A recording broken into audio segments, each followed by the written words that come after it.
Media ఉందా, చచ్చిపోయిందా, లేదా వాళ్ళకి అసలు బానిసత్వం తప్పించి ఏం రావట్లేదా? నేను మొన్ననే అడిగా.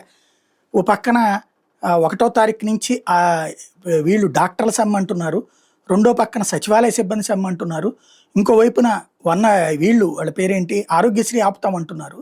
అసలు ఇవేమి చర్చకు రావట్లేదు, ఇవేమి డిబేట్లు చేయట్లేదు, వార్తలు రాయట్లేదు అన్నట్టు. కాకపోతే ఇక్కడ కూడా నీచ జర్నలిజమే చేస్తున్నారు.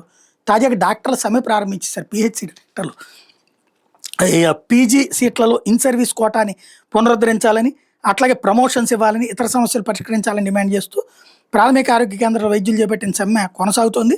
మంగళవారం 1767 మంది వైద్యులు విధులు బహిష్కరిస్తే ఏదో తూతూ మంత్రంగా కొంతమందిని పెట్టి వేరే హాస్పిటల్ నుంచి పంపించి మేమంతా ఆల్టర్నేటివ్ చేసేసామని వాళ్ళు చెప్పడం, అది రాసుకుని వచ్చేటటువంటి నీచ జర్నలిజంతో సరిపోతుంది.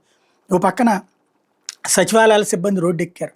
వాళ్ళు ఇప్పుడు నేను రాత్రే ప్రస్తావించా, వాళ్ళలో ఒక సెక్షన్ ఆఫ్ బ్యాచీనేమో ఇంటికెళ్ళి పెన్షన్ ఇద్దామంటుంది, ఇంకొక బ్యాచీనేమో సెక్రటేరియట్లో కూర్చుని 10 దగ్గర నుంచి సాయంత్రం 6 దాకా పెన్షన్లు ఇద్దామంటుంది. అట్లా చాలా చోట్ల సాయంత్రం ఉదయం 10కే వచ్చారు. సెక్రటేరియట్కి క్లీనే తీసుకోవాల్సి వస్తుంది పెన్షన్లు. ఇవి జరుగుతున్న వార్తలు కనిపించినటువంటి పరిస్థితి.